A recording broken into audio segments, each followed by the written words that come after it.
The Medical Assessment Unit by Camilla Panton. Different hospitals and trusts may use different names for their medical assessment units, but essentially they are all there to carry out the same tasks. The Medical Assessment Unit acts as a gateway between a patient's GP, the emergency department, and the wards of the hospital. The MAU helps emergency departments produce a healthy turnaround for patients, helping with the 4-hour waiting rule. From the emergency department, patients can be moved to the MAU where they will undergo further tests and stabilization before they are transferred to the relevant ward or sent home. Also, patients can be admitted straight to the MAU from their general practitioner if he or she believes the patient needs hospital treatment. Patient's stay in the unit is limited, usually between 24 and 48 hours. Typical examples of staff who may be needed in MAU are general surgeons, cardiothoracic surgeons, cardiologists, and a psychiatric liaison nurse.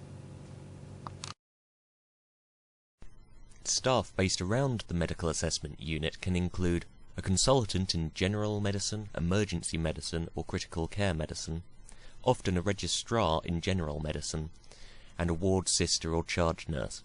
There are also staff nurses, healthcare assistants, and portering staff available.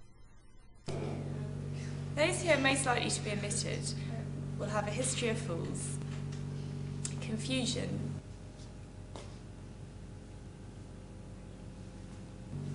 immobility, and incontinence. On average, a medical assessment unit sees between 40 and 60 patients a day. A recent study found that from 1,450 patients on a medical assessment unit, 47% were admitted from A&E, 36% were admitted from a general practitioner. From these patients, 59% had seen a GP in the last 24 hours. The most common presentation, 40%, were the elderly and those with cardiovascular problems.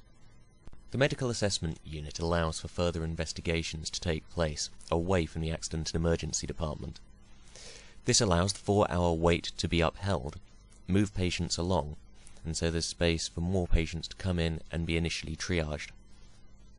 Whilst the Medical Assessment Unit is not normally officially part of the emergency department, it contains the equipment necessary to cope with emergencies, including resuscitation equipment, treatment bays, and areas set aside for clinical investigations.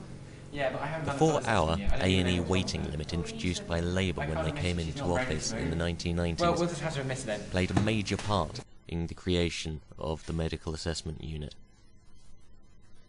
Although the MAU has been proven to help maintain a 4-hour waiting limit, it does have its opponents. Some do say that there is a holding bay or a car park to allow the A&E staff more time to assess their patients before then admitting them or sending them home. And so in essence, hasn't actually changed the system since before Labour came into power. The Medical Assessment Unit is sometimes used to hold patients whilst a bed is made available in a ward somewhere else in the hospital. The staff on the Medical Assessment Units find this stressful as it affects their timings and targets. The staff on the Medical Assessment Unit itself complain that there are unnecessary admissions onto their unit from accident and emergency.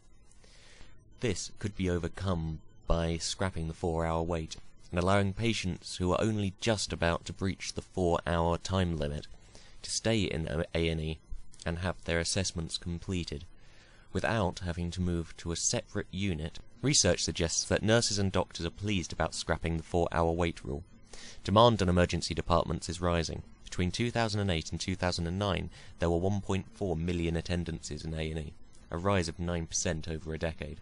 The Royal College of Nursing's call for a more realistic target of 95% of patients being seen within 4 hours, rather than the current 98%, has been answered. This has been put into immediate effect. This gives A&E staff the flexibility and time to deliver the personalised, quality care patients deserve, without moving them on to a different unit and extending their stay.